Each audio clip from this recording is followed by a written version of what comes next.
Once again, from the bottlers of Dr. Pepper, it's the Gratu Orloff Show, episode 741. Well, it's February the 5th, 2023, ladies and gentlemen. So we'll be having Dr. Pepper.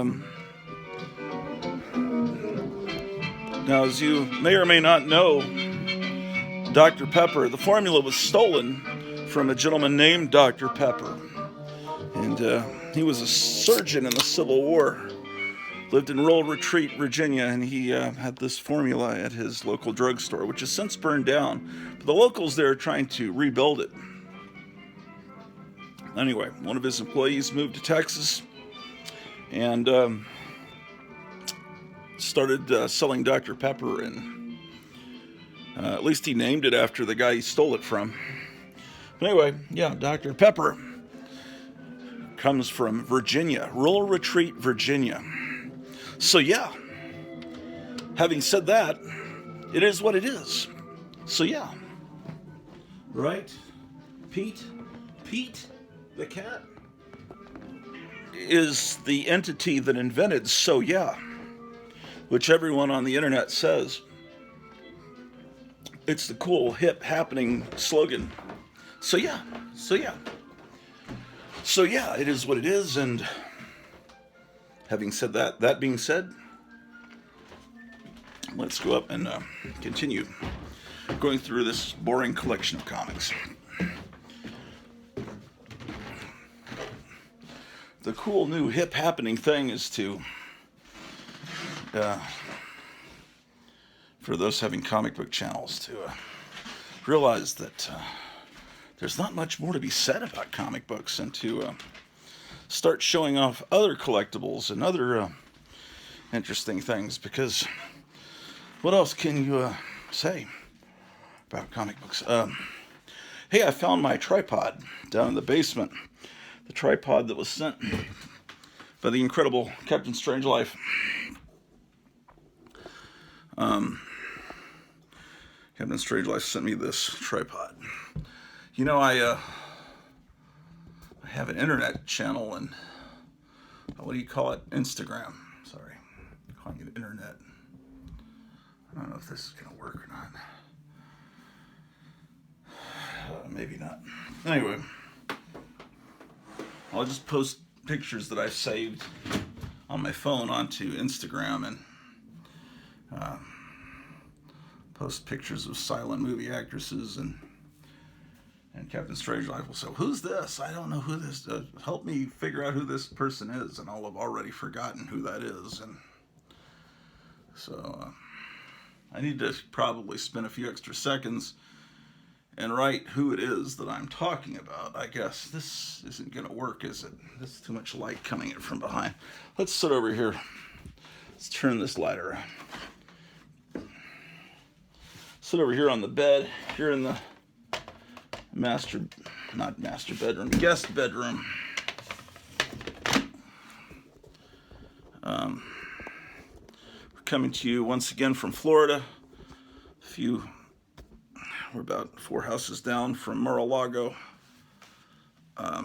Donald Trump just came over to borrow some sugar this morning for his pancakes. Oh my gosh, the cat was in the bed. I didn't even know that. Look at this, ladies and gentlemen. How about that? All right, so having said that, so yeah, it is what it is, ladies and gentlemen. It is what it is. Yes, indeed, it is what it is. So that being said, I think we were looking at Fury.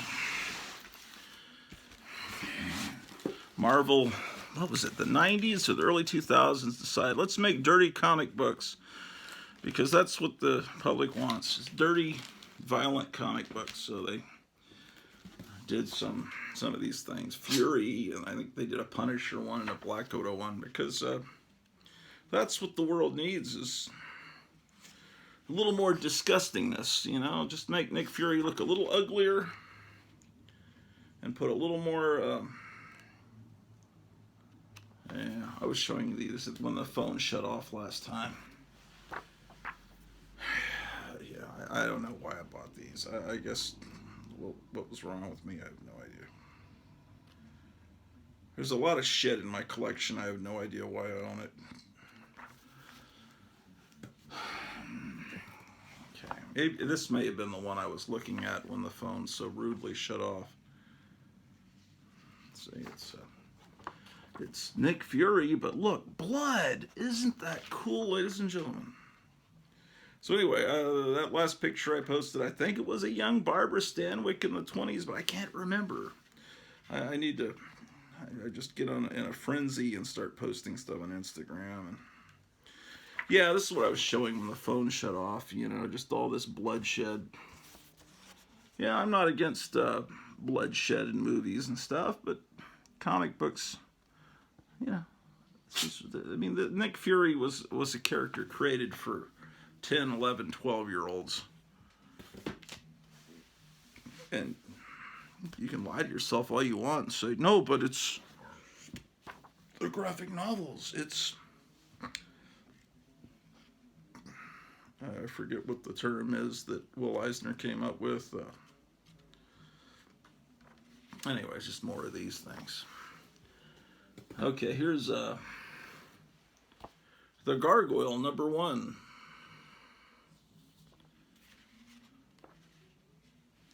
Look at this. You don't. Why pay a writer? You don't need a writer. You can just have a bunch of panels without words. Has to be the 1990s. Yeah, it's a 4-issue limited series. Well, issue 2 got a bag on it. How about that? It's in a bag. And then here's Gargoyle #3. How about that? And then this is from the explosive animated TV series, ladies and gentlemen, Gargoyles. This comic is actually, look at that, they put the UPC code in the center. Based on a cartoon, Saturday morning cartoon. This actually has some collector people looking for it, you know, the people that grew up in the 90s. And I don't think these are that easy to find. You don't see these very often, at least I don't. Here's Gargoyles #5. Okay, that ends that box. So, having said that, let's get a new box, ladies and gentlemen.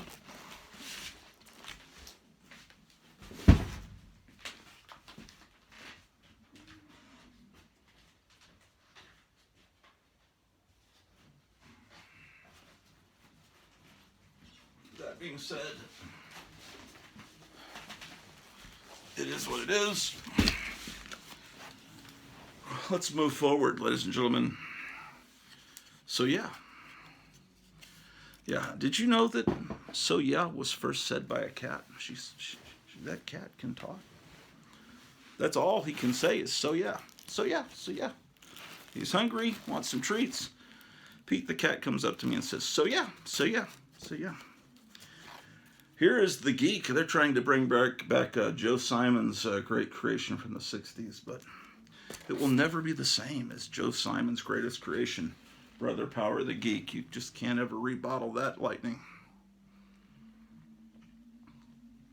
Yes, Dr. Pepper. It's 23 poisons, pollutants. All right. Well, Generation X. How about that? One of the first of the many X-Men spin-offs, and they even made this into a TV series. I'm almost positive. I think it was in the 90s or early 2000s. I don't think I ever watched it because it was probably shitty. And let's see how many I have of this amazing 90s comic.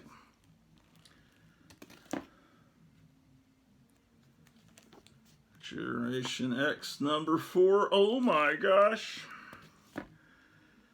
Oh my gosh, it's Generation X. Oh, this is when they... I don't even know what number this is. All right. This is when they started hiding the number, and I have a couple of copies of that issue. I don't know why. It really is an ugly comic, isn't it, ladies and gentlemen? Here's another Generation X. Just horrible time period. Then, this was the generic comic book.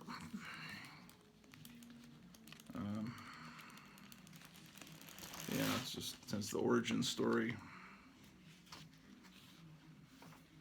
But, you know, every comic in that time period was a generic comic, so that's kind of a... Okay, now we can get into some good comics, because what are we up to? Ghost Rider. Now, I have the very first Marvel Spotlight appearance of Ghost Rider. I picked it up at the 7-Eleven down the street from me in Hampton, Virginia. And this one here was also picked up at that same 7-Eleven. I lived in Hampton, Virginia for a year. I have some good memories. That's when I was still into horror comics. I hadn't really discovered Marvel superheroes until the next year when I was in 3rd grade, when we moved to San Antonio. But, you know, this was picked up because it's horror. And, that was a good time to be into horror because there was a horror explosion in comics. And then I picked up Ghost Rider #2. And like I said, I have the Marvel Spotlight appearances. I bought all this stuff just because I bought anything with skulls on the cover, honestly. Ghost Rider 3. These are all childhood comics from 2nd grade. So yeah, it's kind of cool. Okay, so looks like I don't have 4, 5, and 6. I do have 7. This was not purchased as a child. This is not a childhood copy, therefore it's not in as good a shape because it was owned by someone else. Number 8 is a childhood comic.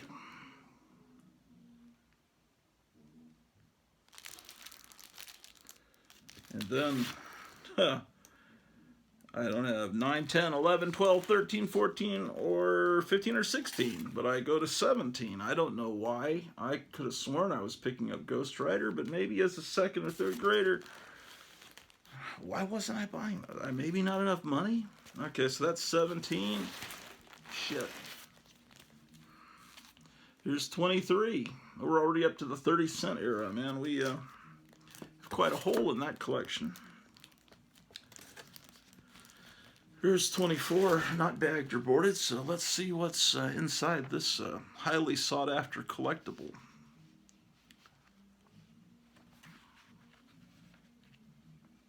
Yeah.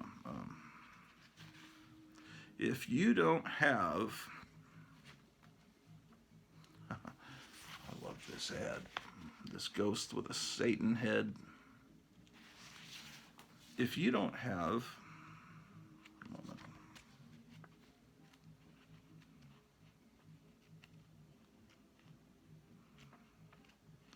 I'm going to do another video later today because I've got a long list of things I need to do in the house, and I'm just going to bring you along with me as I do them. Oh, here's what I was trying to find, this ad. This book is Fantastic Comics by Les Daniels. You need to buy that book. Just trust me on that. Okay, that's 24. Here's 25. That's a good cover. I need to start counting in my head when I hold the books up because people are complaining I'm not holding them up long enough. 26.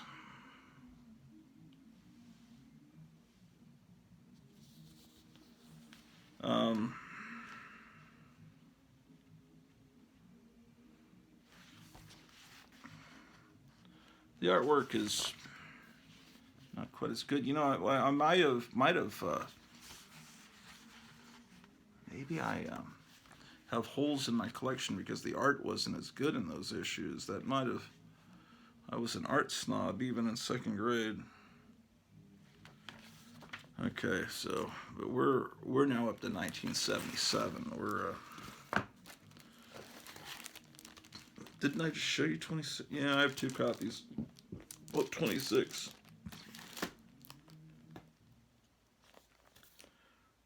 27. Oh my goodness. What's going on there?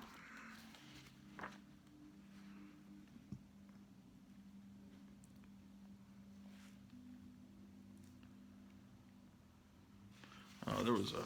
You could get this Ghost Rider toy, man. So how's your wonderful Sunday? I'm sure you're just getting out of church now and getting ready for the big Horror Mike broadcast. And in a few hours, he'll be talking about the history of Weird Tales, as 2023 is the 100th anniversary. The first issue of Weird Tales, which Ward Cleaver had a subscription to Weird Tales magazine. There was an episode of Leave It to Beaver where Beaver wanted to see some zombie voodoo movie, and June was just horrified that he wanted to see that movie. And Hugh Beaumont, Ward Cleaver, voice of reason to his silly wife, said, "June, you know, when I was a kid, I had a subscription to Weird Tales magazine." In other words, it's kind of healthy for little boys to be interested in weird, horrible fiction. Anyway, that stuck in my mind. I don't know what season or what episode that was, but you'll have to trust me. There is a scene in Leave It to Beaver where Weird Tales is mentioned. Maybe I'll get on in the chat during Horror Mike's broadcast. Horror Mike is another guy that lives here in Florida, but he doesn't live 2 doors down from Donald Trump like I do, so I'm a lot cooler. Because Donald Trump comes to my house to, you know, he came over last night. He wanted to borrow that really bad Danzig horror movie called Verotic, and I said, I just can't find it right now, bro. And I'm gonna go look for it here in a little bit, because it's terrible, man. It's terrible. Danzig cast his girlfriend in it, who's this porn star with this horrible, Botoxed face. It makes Ed Wood look like Francois Truffaut.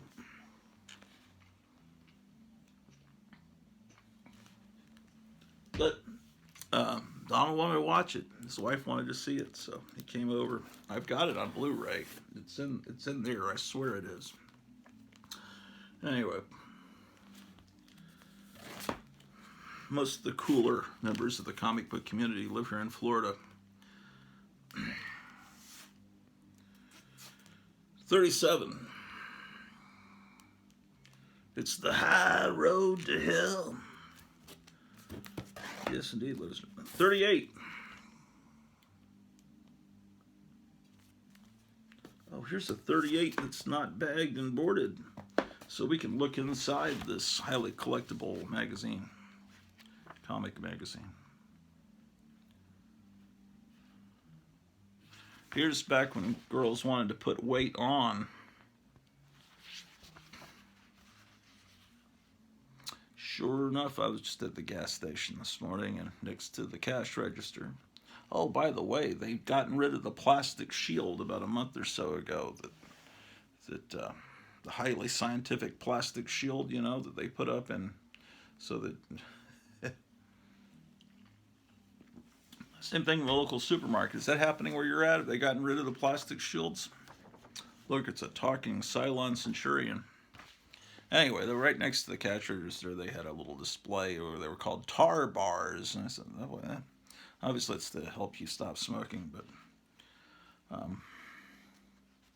it doesn't sound that appealing, tar bar. I don't know. Maybe to you it does. You, the little people out there, the little people who aren't as famous as Gratu.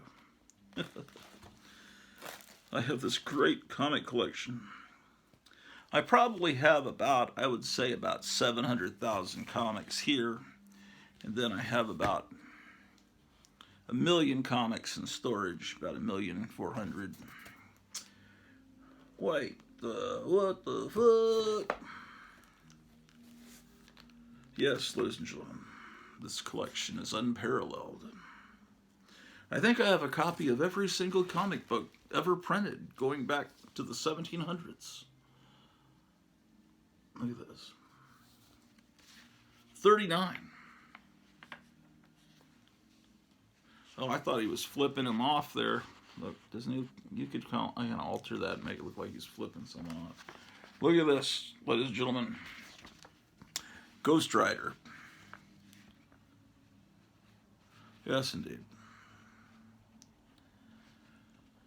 They don't make them like this anymore, ladies and gentlemen. 39. Ghost Rider 39.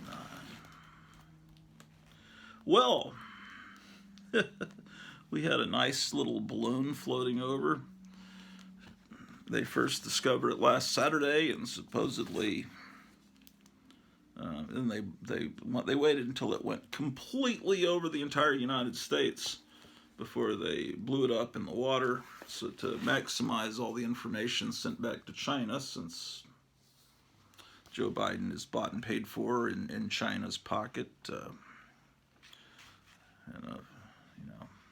Donald Trump, he was telling me, just this morning at breakfast, we were eating a Supreme Pizza when he came by to get that Danzig tape, CD, Blu-ray, whatever.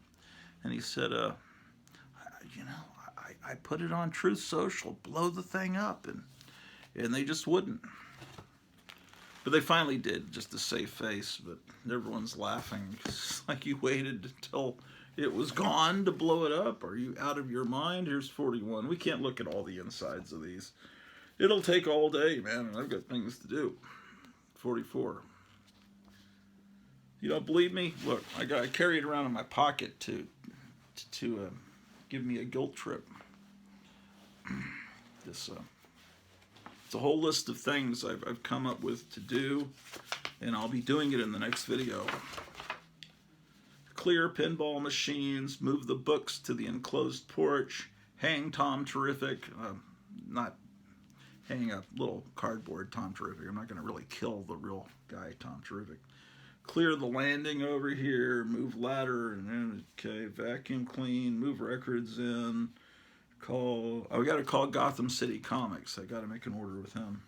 Unpack dishes, take trash out, move books to third floor, clear third floor library floor, move in VCR, clear third floor entirely, begin filing in basement, hang Beatles. I've got to hang these Beatles inflatable, but I could only find one hook, and I can't find nails. The nails are missing. I found the tripod finally, but stuffed animals reunited. I had to put all my core stuffed animals back together in the comic book room because, like Toy Story, I don't know if you're as fucking insane as I am. There was a trio, possibly 5 stuffed animals that were my army against the world when I was 4 or 5 years old. And they are still sacred to me. So I gotta keep them together. They were in separate rooms. There's a stuffed animal that's a stuffed bear, teddy bear, that was handed to me down from my older brothers from the 50s. And there's a little red fox from Germany. There's a little brown dog. I had to replace kind of one of his eyes. And a couple others. I'm gonna get them all in there because they are they're my fortress against insanity. I'm just going to put Armor All on some of the wood. I've ran out of Armor All. Move. What? Oh, there's the 3rd floor. Hang posters on stairs. A clean desk and attic. Hang clothes. I've done a lot of this. Yeah, so yeah. It is what it is, ladies and gentlemen. Okay, so I'm going to do all that. I will. I'll do it while I'm listening to Horror Mike talk about Weird Tales. Or I almost said Weird Mike talk about Horror Tales, but it's Horror Mike talking about Weird Tales. All right. Actually, it's at 11. I thought it was at noon, but it's because he calls it the Nooner.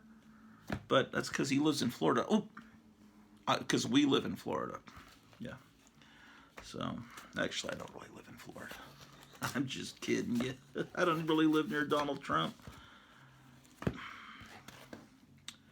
I live in the jungles of Alaska. The fetid, horrible, mosquito-ridden, fentanyl-laden jungles of Alaska. Did we look at Ghost Rider 47? No, we didn't. No, we didn't. I don't know what we looked at. They all look alike. I think we looked at this, didn't we? 41? Did we look at that?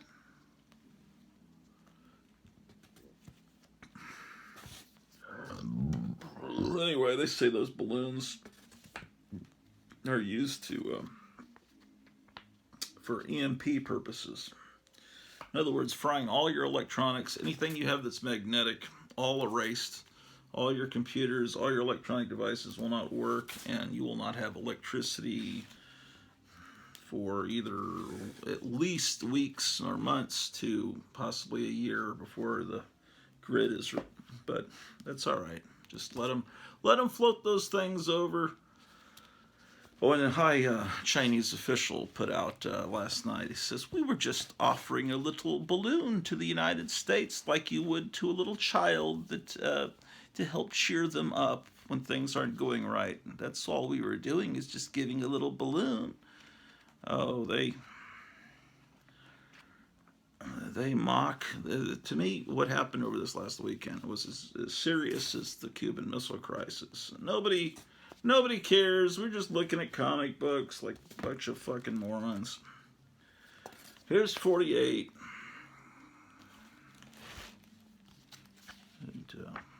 And I start talking about this real stuff, and it's like, stick to talking about comic books, the bloody comic books, that's why we're here.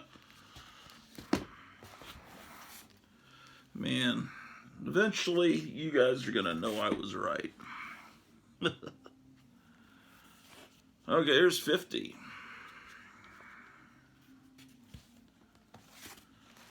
Yes, it's the 50th issue. Oh, wow. That artwork's not very good. The little 3-panel transformation sequence, I guess that's okay, but...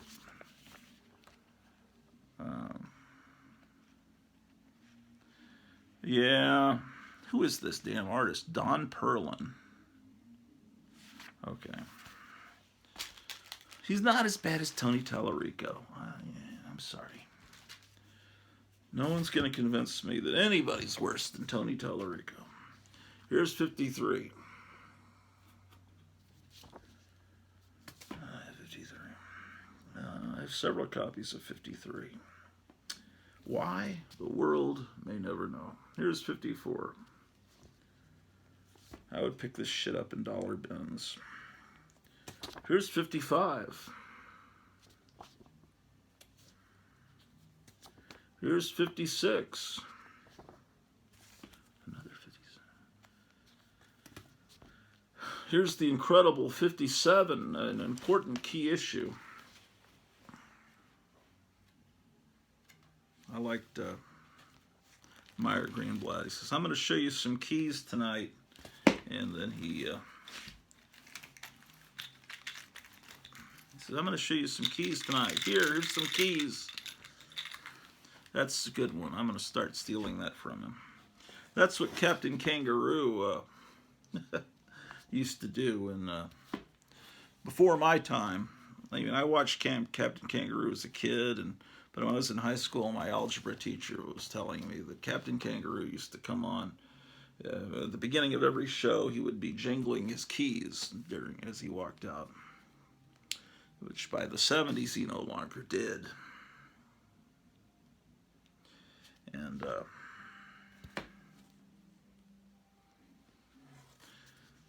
you know, so I think Meyer Greenblatt can be the next Captain Kangaroo.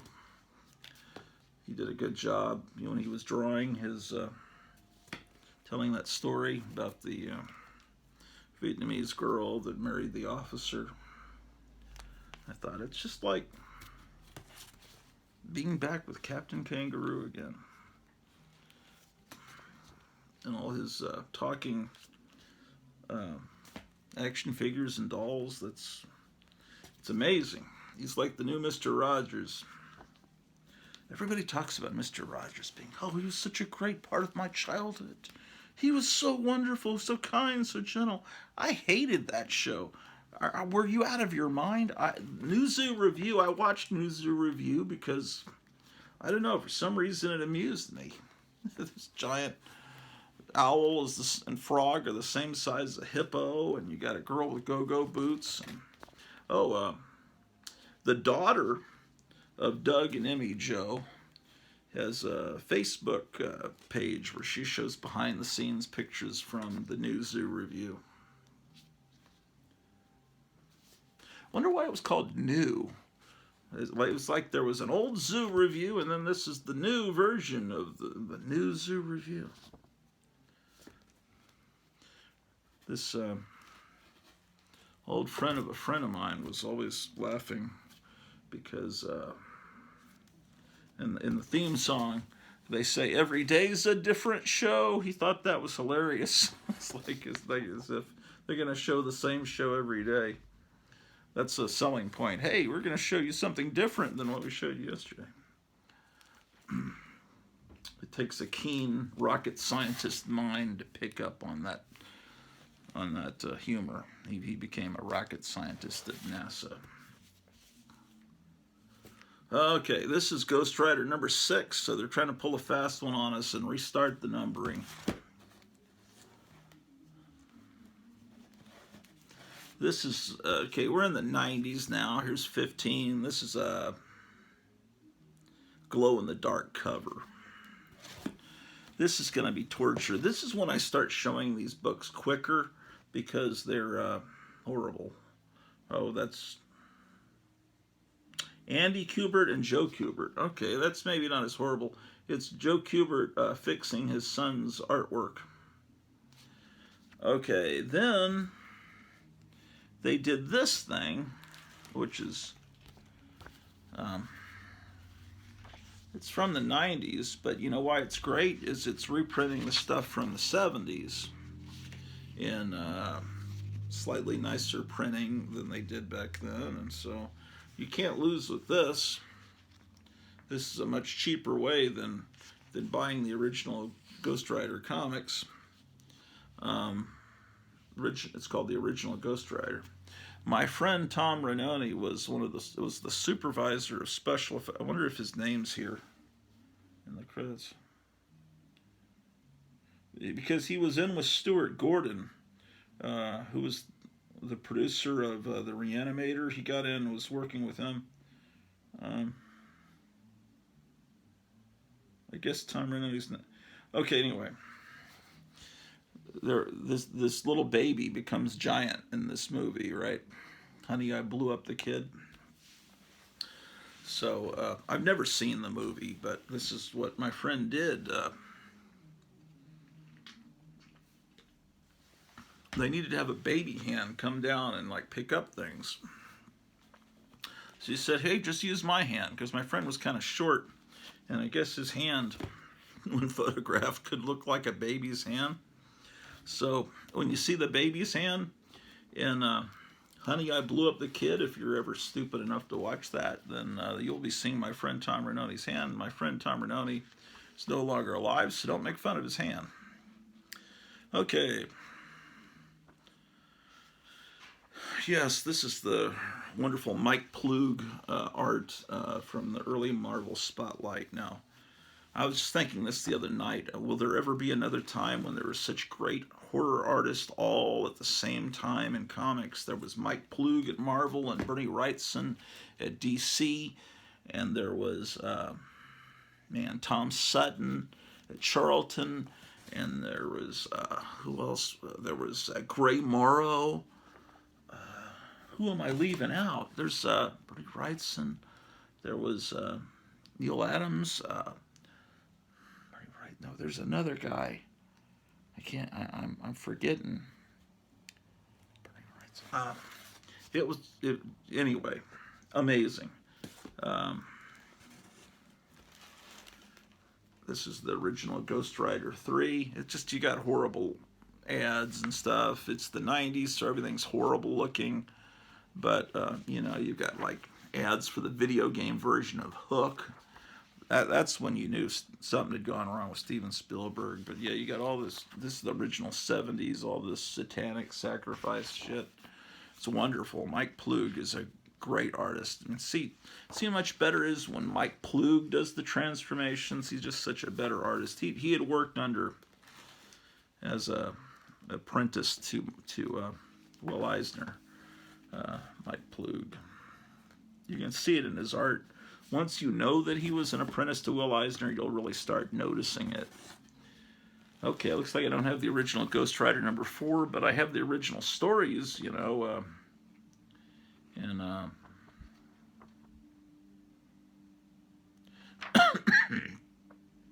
here you've got the art by Tom Sutton, inked by Schickstone.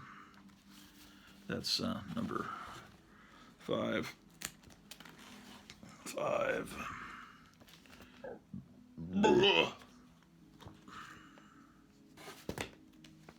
6. And we almost out of this. Oh, cool. We're moving in. And once we get through with this, we'll be into the DC comic Ghost, which is one of my favorite comics from when I was a little kid. I thought I had a lot more copies of that than I do. But I guess I don't. Okay, this is Ghost Rider. Okay, wait, I got these original Ghost Riders in the middle of the second Ghost Rider run. Let me move these.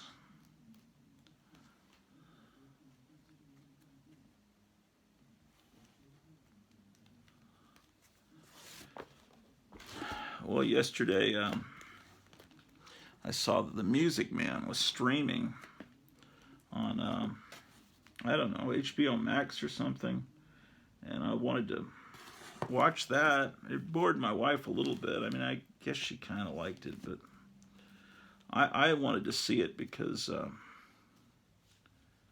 it takes place in River City, Iowa, and which is based on where the guy that wrote the Broadway play grew up in Mason City, Iowa. It's based on Mason City, Iowa. And then this is the original Ghost Rider Rides Again. Let's see what this is. I guess these must be another time they reprinted the original stuff, I suppose. Anyway, all the little Iowa towns kind of look alike, and it's kind of cool. Kind of cool. So yeah. I don't know. I wanted to watch it. Since I live in Iowa now, which is south of Seattle. Iowa Rides Again. Ghost Rider Rides Again. Anyway, it's nice living here in Montana. Yeah, these are reprints. Ghost Rider Rides Again. I guess Ghost Rider started selling in the 90s, and they started cranking out. This is a 7-issue miniseries, Ghost Rider Rides Again 4. So they reprinted it over and over again. Kind of like when Star Wars was popular, they reprinted the heck out of that. Here's 5. Okay, what is this garbage? Special collector's item issue. Spirits of Vengeance. This is, I didn't care. This is stuff I got out of a quarter bin. Johnny Blaze, Ghost Rider 1. This looks very modern. Here's another copy of the original Ghost Rider, which is out of order. Let's put that with the other one. Yes, indeed. Okay, so now we're to some good comics.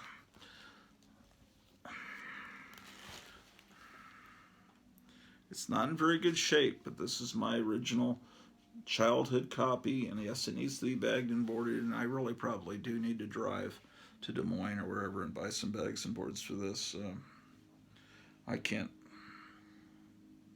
August, September 1972. That means I bought this right as we were leaving Germany, more than likely. We were living in Germany until the summer of '72. Then we moved to Hampton, Virginia. Yeah, my dad was in the Army. That's what was going on. So yeah, it's kind of cool. Um, this is the world of ghosts, ladies and gentlemen. Oh yeah, another Mike Kaluta was another one of those great horror artists that was around at that time.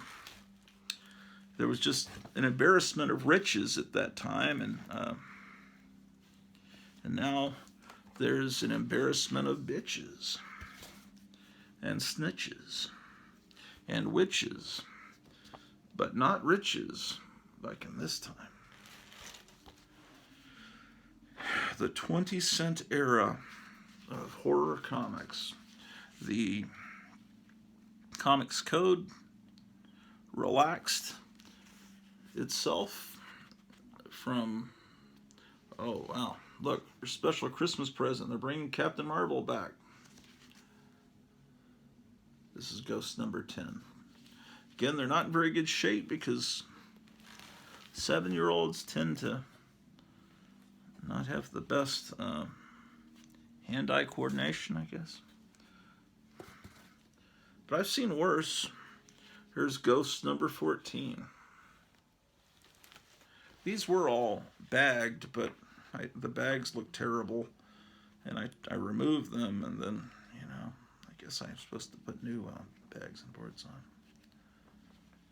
Yeah.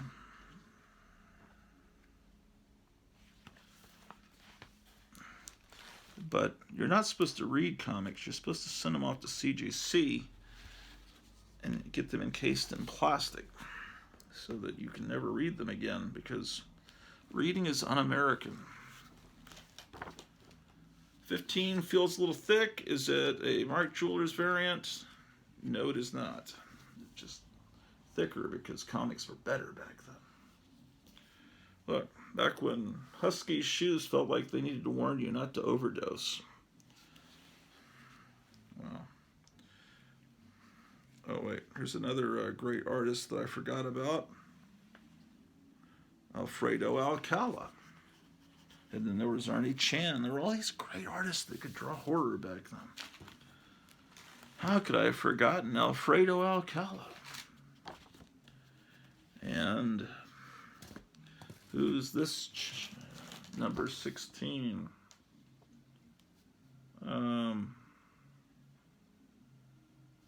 Who drew this cover?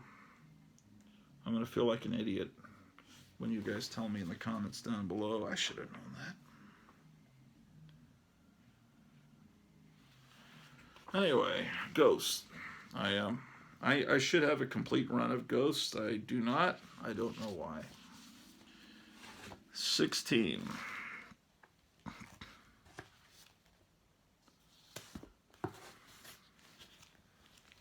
19. I should have more clocks in this house. That's really a fault that must be corrected. Here's an ad for the first issue of The Shadow.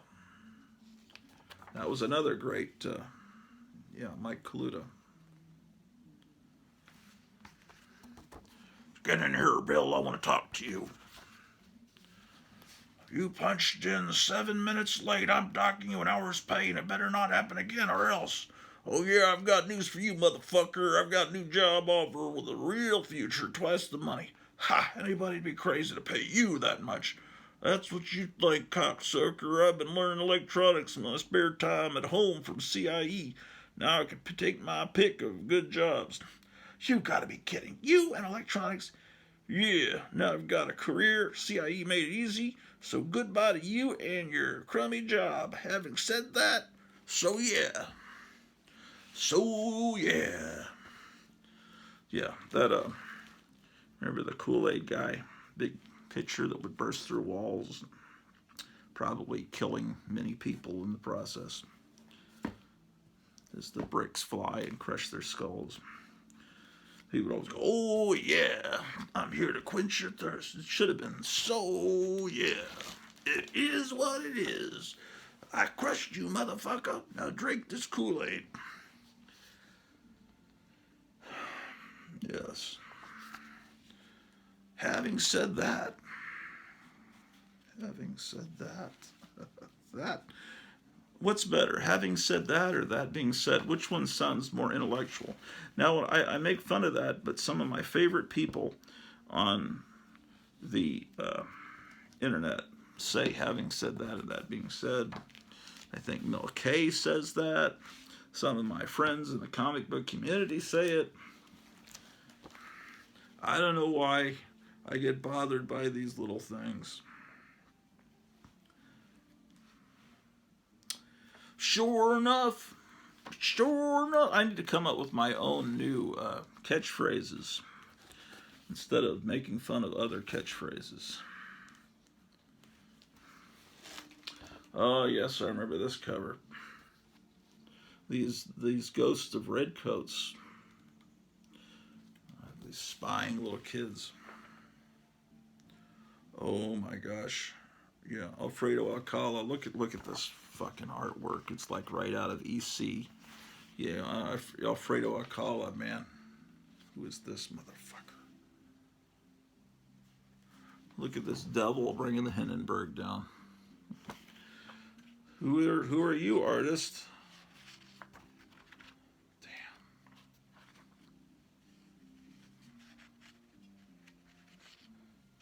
Yes, indeed. Yes, indeed. Amazing. Country and Western classics. Old country music is great. Has them listed by year. Now, I don't remember this ad. Look how it shows the horse's butt. Pride. I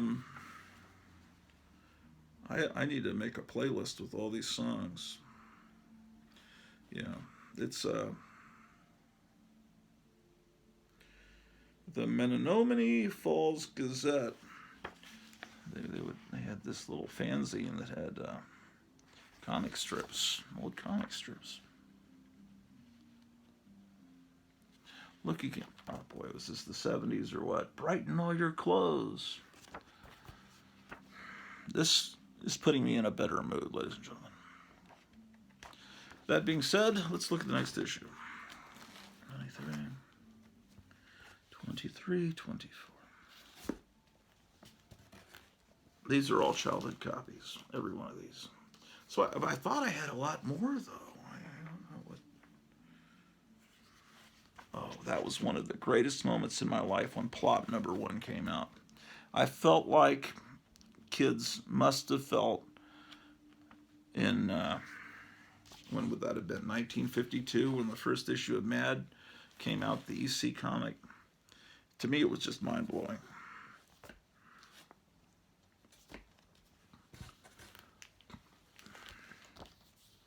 Who's this artist? This is certainly a great artist. Help me with that. Who's this guy?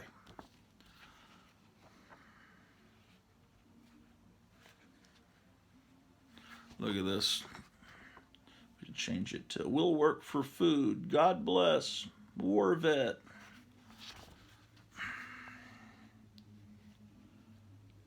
Yes, indeed. Look at this guy. He's learned Kung Fu and he's taken out the bullies.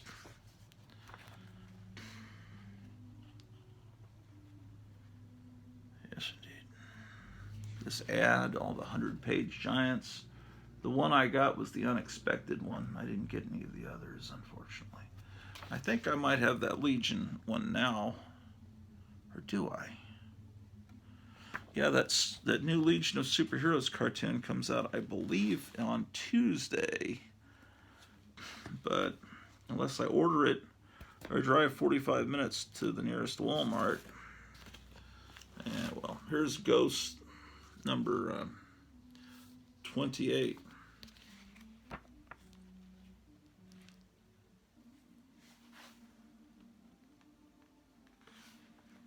Amazing. Yeah, this Alfredo Alcala did a lot of art in Ghost, and it's great. Anyway, what I was trying to tell you is the Comics Code of Authority had forbidden a lot of horror elements and stories.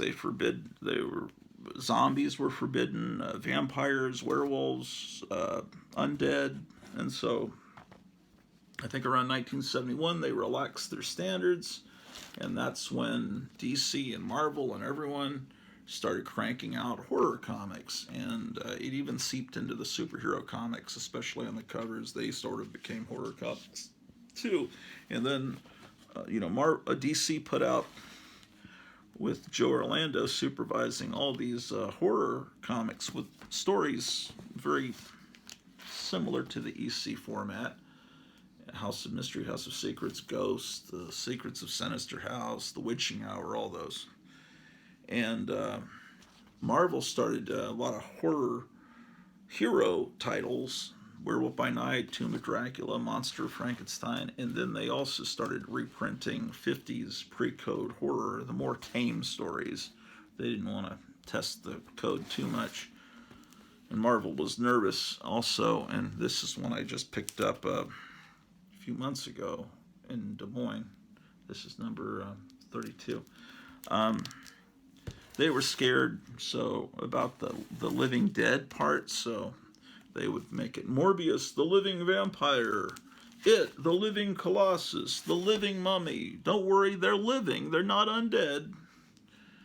But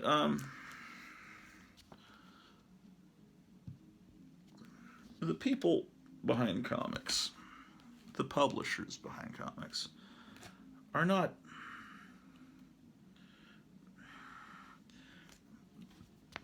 how can I say it?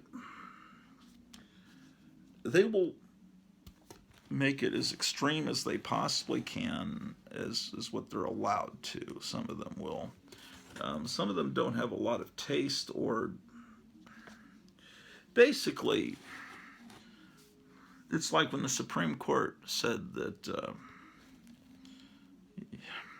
in the early '60s, all you could show in a movie, and it would be a dirty movie, would be like a nudist camp movie, and you could say, well, it's educational, just people frolicking and on a nudist camp, and it's a health film, and so that's how they would get away with showing nudity in movie theaters, not the nicer movie theaters, and all have you. And so then, as whatever they could get away with, and when finally an actual real movie came out that was dirty, that was truly dirty, and it went to the Supreme Court, and the Supreme Court ruled in its favor. Then all of a sudden, that's when because of Deep Throat, and then after that, there was Devil and Miss Jones. There was an explosion in the inner city of these dirty movie theaters, because now they could do it. Now it was permitted by law, and so they'll do whatever they can, whatever is allowed, they'll do it to make money. And same thing with the publishers of comic books. It's like, and of course in the 20s and 30s, the pulps got there, especially the covers were pretty extreme. This is issue 70. That's kind of, and then movies in the silent movie era up till about 33 were pretty extreme. They would show nudity, they would show violence, and people's heads being cut off and stuff. And then there's Ghost 81. It's the last issue of Ghosts I have. The Hays Code came along, and that's when, after 33, that's when Betty Boop started to dress more, less provocatively and stuff, and then King Kong, came out in 1933, and they edited stuff out of King Kong for re-releases to fit in with the Hays Code.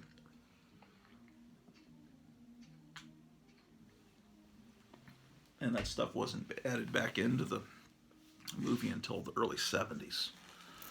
Okay, I guess we're in giant size. Giant size chillers.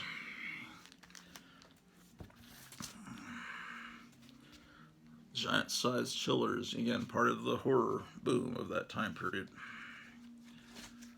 Giant size Iron Man.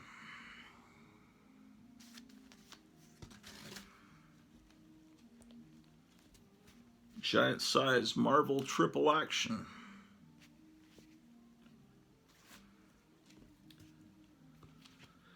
Giant size Spider-Man and Doc Savage. I have 2 copies of that. Giant size supervillain team up. Yeah, I finally saw they started streaming that Black Panther movie that doesn't have Black Panther in it. The other day, I was watching some of that yesterday on. I kind of fell asleep on Disney Plus, and it was what I thought it was going to be. Yeah. So they, because Submariner is now a Spanish-speaking villain. Girl Comics. I don't know what the fuck. Got it from my quarter bin. Girl Comics. This is something new. I don't know why I bought it. Girl Comics.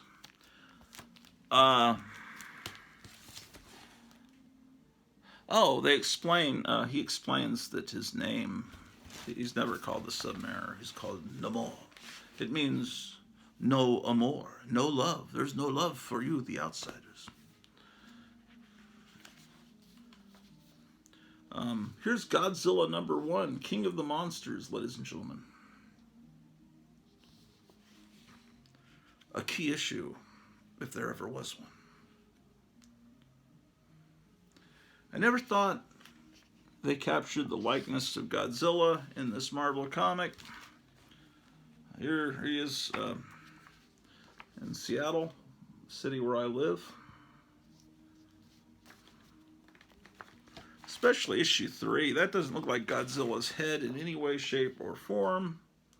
But see, they're putting him into the Marvel universe, and these are licensed characters that Marvel was really hot on for a while, and now they can't really reprint these stories that involve their heroes.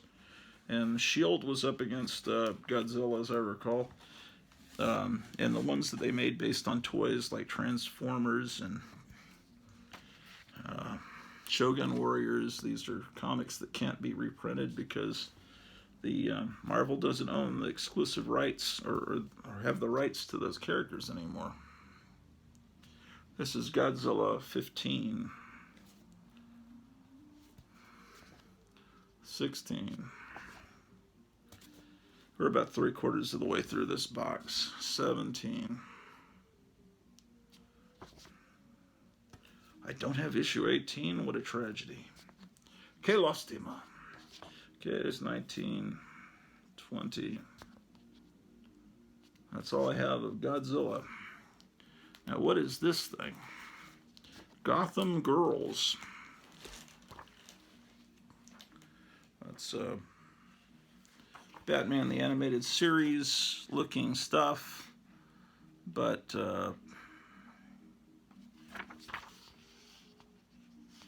yeah, this isn't that obnoxious to me, except for these horrible ads. I hate these modern ads. It's Gotham Girls #1 of 5. I only have #1.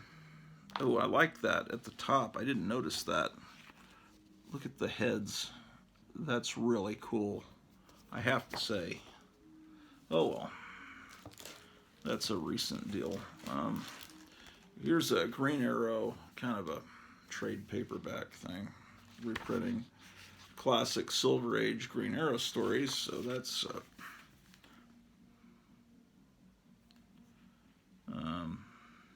11 stories by Kirby, his wife Roz, Ed Huron, Dave, his wife Roz. Did she write the stories? I didn't know. Hopefully she wasn't drawing them. I know his name. The name of his wife is Roz. I just can't read right now. My eyes are going horrible. Green Arrow 2. There's Green Arrow 86. Guess I don't have any Green Arrows. Green Arrow 32, where I guess they're in a strip club. Weird. Green Arrow 1. Looks like this is tied in with that. Oh, it's Kevin Smith.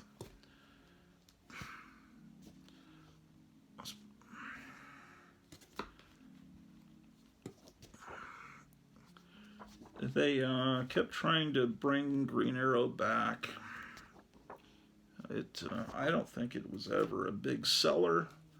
It was a popular TV show for a while, but I think most people watching the TV show had no idea it had comic book connections because they just called it Arrow.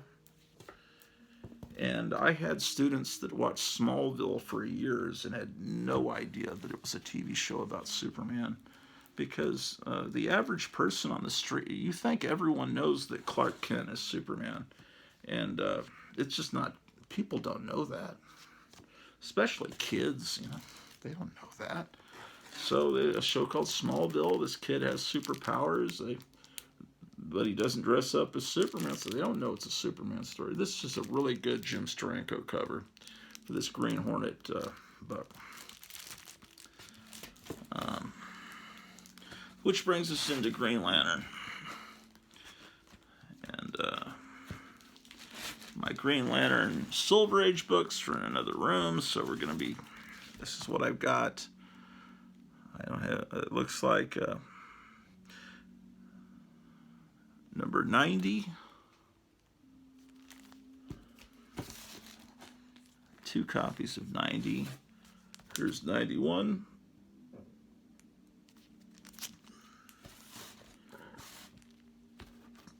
'92. Yeah, as soon as this episode uploads, I'm going to start filming an episode where I'm actually working in the house. Here's the reason. The first time I walked into this house in person was February 11th, 2022. And which is next Saturday, the 1-year anniversary. So I want to do kind of an A-B comparison of what the house looked like when it was empty, when I first saw it, with what it looks like now. So I've got to get this thing fixed up and somewhat nice looking, another copy, by next Saturday when I'm going to do a house tour. So I'm going to work on it today, and I'm going to be going through stuff, and you might find some stuff interesting. Or maybe not. Shit. I'm going too quick, man. You guys are complaining, saying I should show the books more quickly and not linger on them as long. Oh, wait, it was the other way around. People wanted me to slow down. Slow down, let me drink in all the wonderfulness of the wonderful art in the UPC code, man. 106.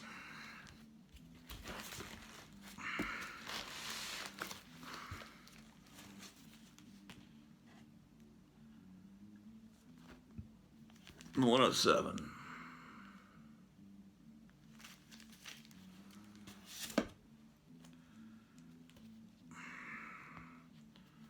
$108, ladies and gentlemen.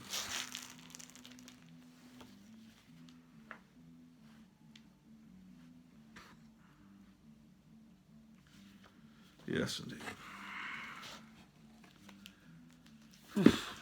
Sick of this shit. 109. Was I supposed to be putting something? No, I already put these books in. I think the next books I need to put in here are Gru books. So we're going to be getting to Gru soon. Oh.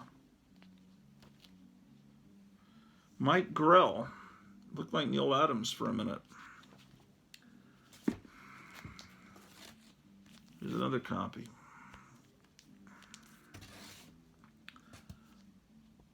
$113.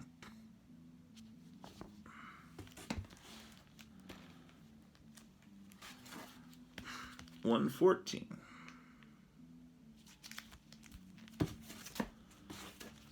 $115.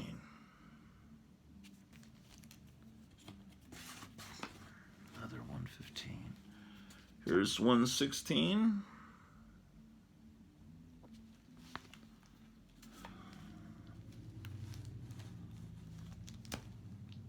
And then we go to 122.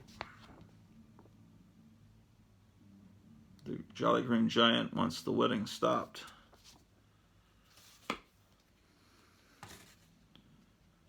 Oh my goodness. 123. Look at this Gil Kane signature. Gil Kane 79. Looks like he did the 79. So fancy. What a brilliant artist. 124.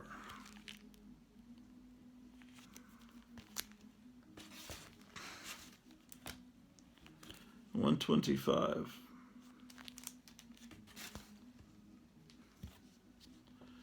126.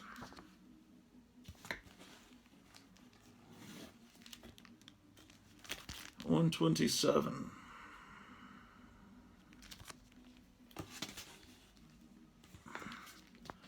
131. 136. Yeah. Or is it? Yeah. 141.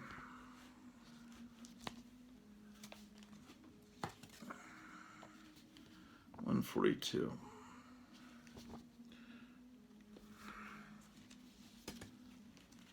Oh, another great Gil Kane cover.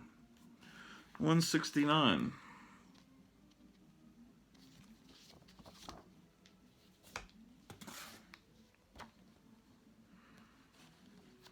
170.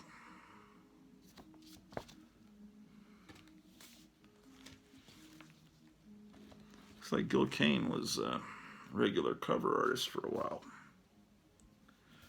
That was 171, ladies and gentlemen. Coming in at 172.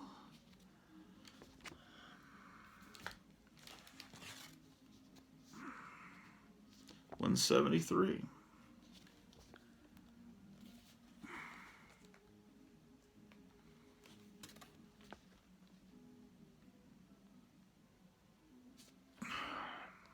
174. 181. Is that what it says? So why do I go from 181 to 114? What is going on here? Okay, now I'm at 114. I would say that some of these are out of order. All right, ladies and gentlemen. Well, that's one of the reasons I'm doing this, to fix these horrible errors.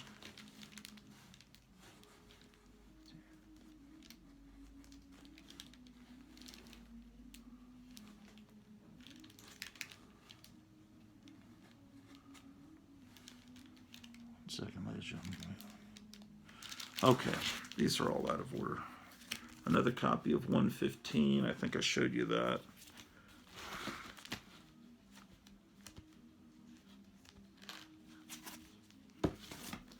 I think this is, yeah, I already showed you 116. 126. We saw this, didn't we? Yeah. And then here's 150, which I don't remember showing you. 150.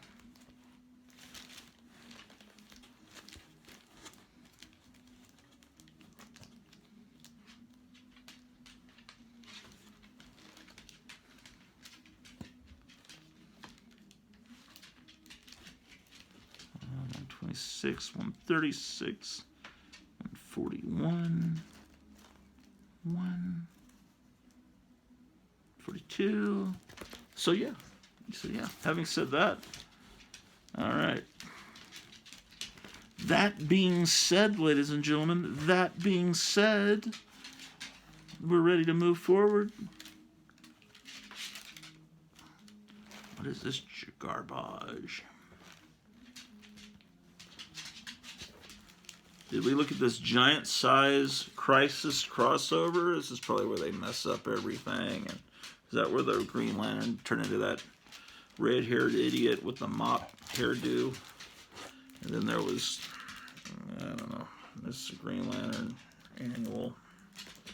And then there are these books that reprint the Green Lantern, Green Arrow, Neil Adams, Denny O'Neil stories that were so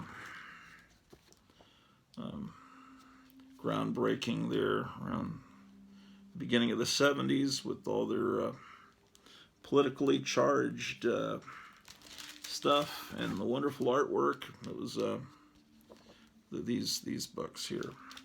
Yeah, so these came out in the 80s, and they reprinted the early 70s stuff. They have a new cover, and then this is what the original cover looked like.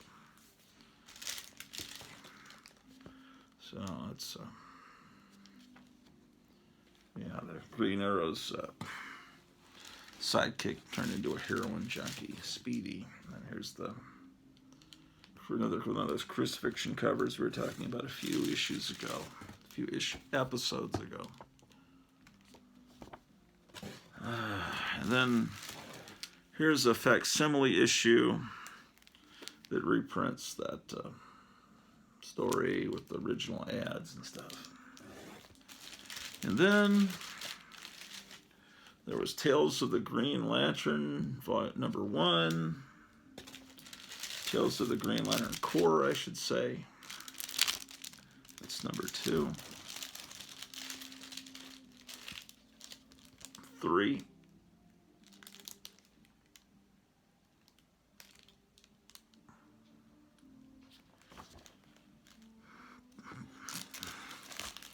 What is this? The Green Lantern Corps 209. I have no idea what they're doing with the numbering. Here's everything got confusing in the 90s, and now it's just beyond confusing. This is Green Lantern Corps. Oh, Gotham City Comics just put up a new DC Comics on sale this Tuesday video.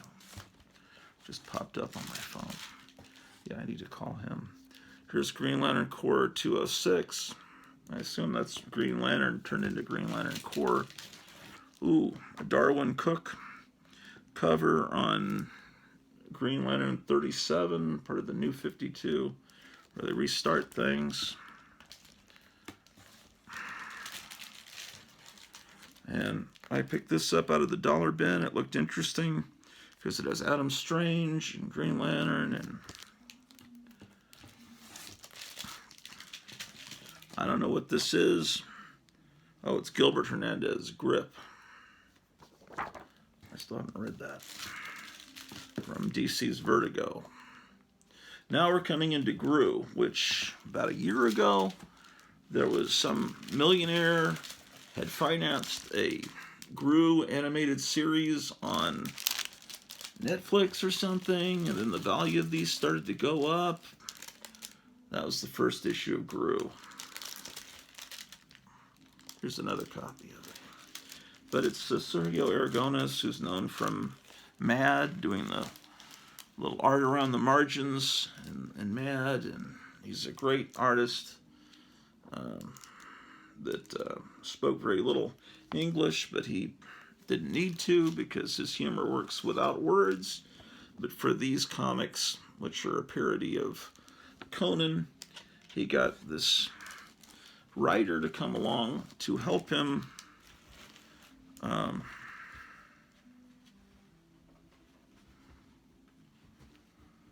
show you.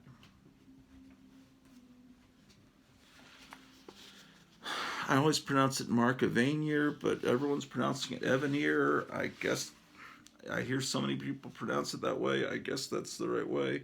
So he helped Sergio Aragones, with his words. This is kind of like, of course, this isn't a code-approved comic, so that's why he's able to put the nudity there, and Gru's dreaming of being in a Frank Frazetta painting. That would probably be good. Imagine if someone just painted that on the side of their van instead of trying to approximate Frank Frazetta. They just painted that. That would be great.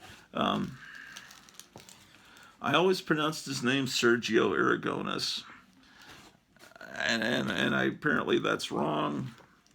my wife was trying to teach me one day at a we were eating at a Subway, and I said, help me, how do I pronounce his name? And I thought it was something like Sergio Aragones, but Sergio, I don't know. She kept saying, no, you don't have it quite right. So my wife's first language is Spanish, so she is fluent. And anyway, but you know, I may not pronounce everything perfectly right. Horror Mike the other night, he's on a real heavy metal kick, not heavy metal music, but the magazine heavy metal, and he was talking about how, you know, it's pronounced, the original French version was called Metal Hurlant, and he was being very careful to pronounce it the way he says, because you sound like a real clod if you say Metal Hurlant, and that's like, well, I've always said Metal Hurlant. I don't have any copies of Metal Hurlant, but to me, I'm not French. Well, I am a quarter French. My mother was French on one side and Irish on the other, and my dad was Irish on one side and German on the other. So therefore my German last name, it is from his side of the family that the name Orloff comes.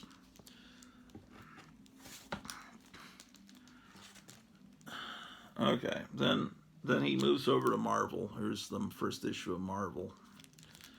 But as far as I know, they're still making Gru comics. I saw a Gru versus Tarzan book I think I picked up a few months ago before I came here to the new country.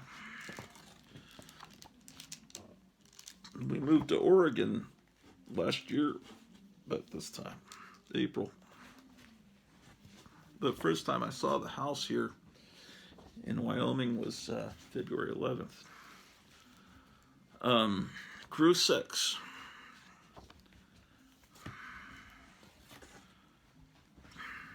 Gru 7. He's a very fast artist. He can draw very quickly, but he's brilliant. I've always loved his art. And